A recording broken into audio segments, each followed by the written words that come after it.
Magandang araw mga lods. Ayan, dito tayo ngayon at ang pag-uusapan natin ay patungkol doon sa mga paid. Ayan, para yung mga bago nating kalods magkaroon ng konting knowledge sa patungkol sa mga paid mga lods.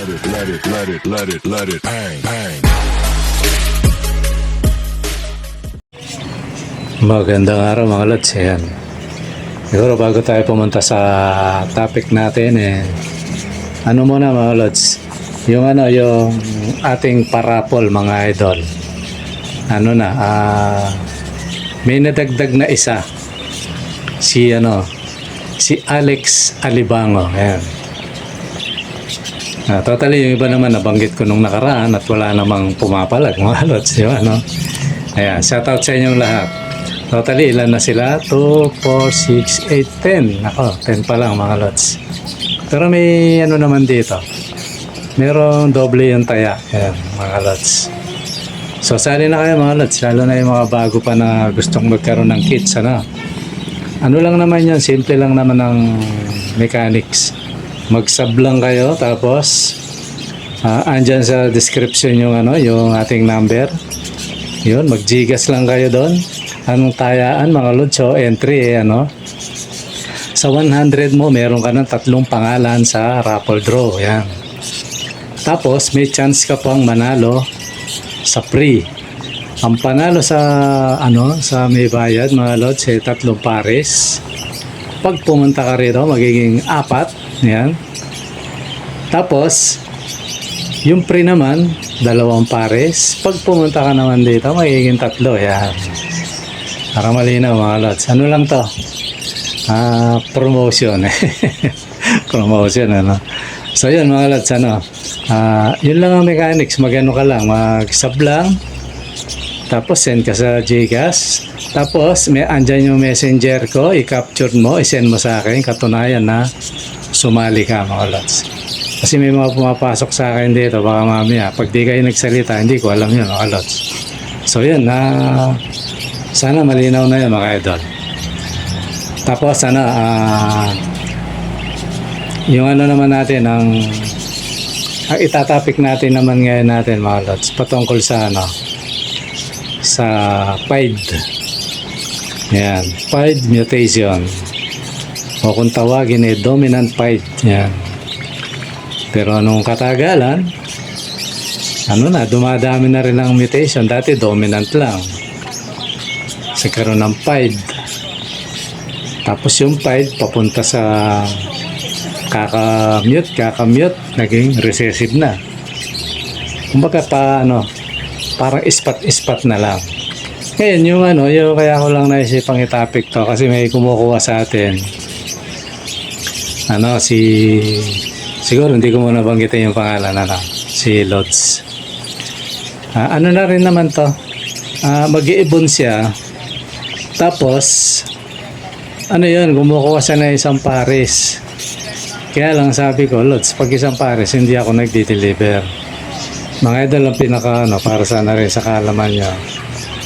Ang dinideliver ko at least 3 pataas. 3 pares pataas. Kung within Metro Manila lang naman, libre na yung deliver mga Lods. Yan. Ngayon kung isa, pakatanggihan tayo ng rider na mga idol kasi yan pinapa-special natin to na pag kinuha niya yung ibon dito diretso yun sa inyo mga lods. Hindi ko pinapayagan ako saan sa magpapunta yung rider, tuloy-tuloy sa inyo. Kaya ang ibon isa lang ang ruta, hindi yung ikot-ikot pa kasi ibang rider mga lods tatambay pa yan, may stress ang ibon mga lods. Kaya pasensya na kung 1 o 2 pares hindi ko siya i-deliver. Siguro lang pinaka the best pag ganyan, punta na lang kayo rito. Ayun, medyo maispatan nyo pa yung actual na mga korsonada. Yan. So yun, malinaw na yun mga lods. Balik tayo rito sa topic patungkol sa PIDE. Kasi kaya ko tinapik to mga lods. Si Idol gusto niya 1 pares lang daw. Kaya nga pinauna ko na sa kanya, sabi ko Lods, pag kumuha ka ng PIDE, hindi kita bibigyan ng 2.5, hindi. Lalo na yung mga bago kong ano rito. Sa akin yun bago. Pero lumang mutation na yan, sa akin. Siyempre, bago sa akin yan, gusto ko magparami. Pero di natin maiwasang mag-out, di ba no? Mga ganong mutation. Kaya nga kung mapapansin nyo, yung mga ano natin, parapol natin, yung sa tingin kong parang ano na yung mata ko doon. Parang sa tagal, parang nasawa na yung mata ko. Ayun, ina-out natin yun. Kaya nga, ano yan, yung iba over-matured na talaga eh. So nakikita natin ngayon yung bagong mutation dito sa ibunan natin disclaimer lang mga lods. So ngayon si Lord sabi ko, di kita bibigyan ng ano, kung 2 pares kukunin mo halimbawa, 2 paid yun, either babae o lalaki, basta may paid. Tapos parisan na lang natin siguro ng ano, na para makapagpalabas ka ng magandang ano, ng halimbawa puti o krimino, 1 paid. O kaya yung kahit ano naman yan, lalabas yan eh.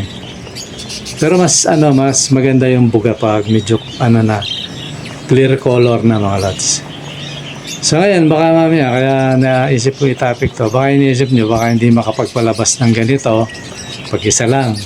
Lalabas yun, lalo na sa mga bago disclaimer lang to sa mga bago.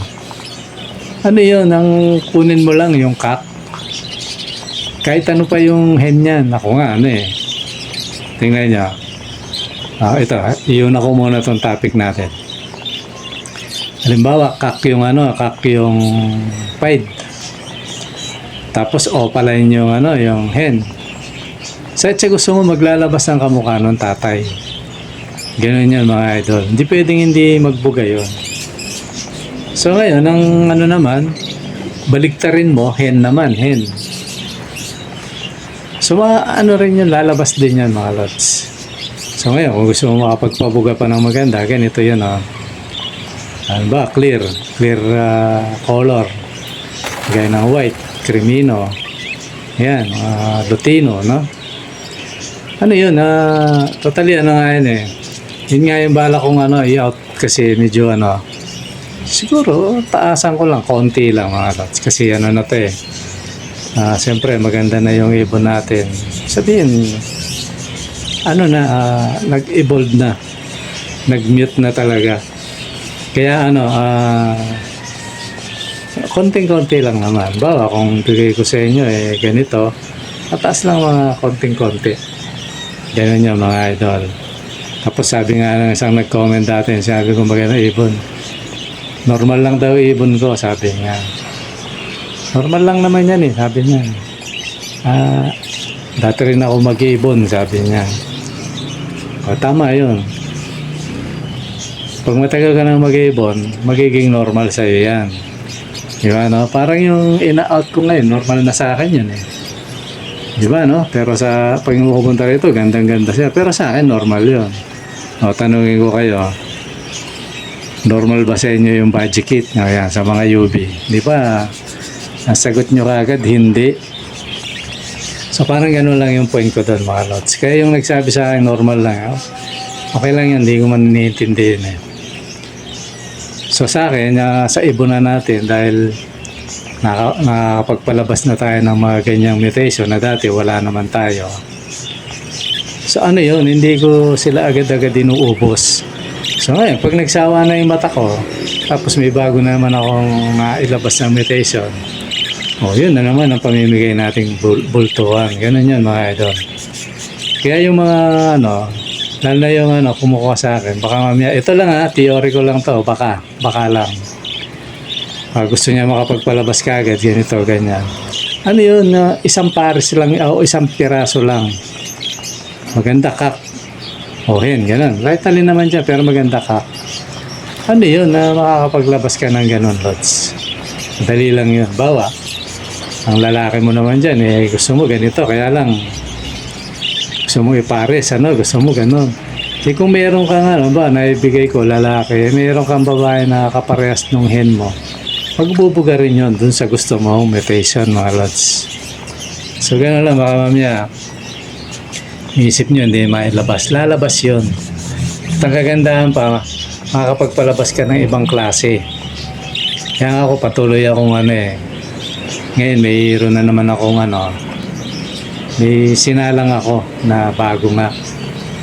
Yung rainbow at saka yung yung dilaw na na parang na siya parang recessive na kasi konting-konti na lang yung mga spots Ganyan kasi recessive mga lods napaka-konti na lang ng kaya kung tawagin na sila spot marble spot yan. Ganun na lang kasi kapiraso na lang. Dapat parehas dilaw kaso nagparis yung rainbow. Yun sila na pinagsama ko. Sila yung mga lods Sila yung nagmahalan. Di pagbigyan, di ba? Ayun. Kaya binigyan ko na ng bahay. Sabi ko, magpakarami sila.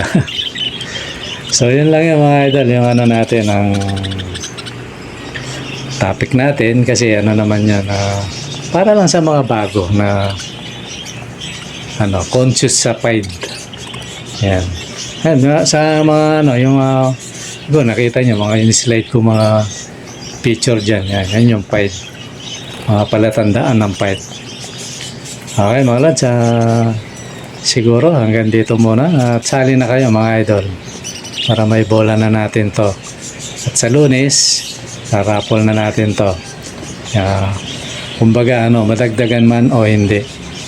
Okay mga lods, at yung kausap ko na nag-text pala pahabol kung ano ba daw siya, sabi niya, hindi ko babanggitin sabi ko pagkatapos ng rapol tuloy yun kung may kung yun kung okay mga lods, maraming salamat, bye bye sa mga nanonood dito sa ating channel at sana kung nagustuhan mo tong ating video mag-iwan ka man lang ng bakas lods, at sa mga hindi pa nakasabi mag-iwan ka rin ng bakas, i-click mo na yung sub tsaka yung click notification bell para laging updated sa ating mga video.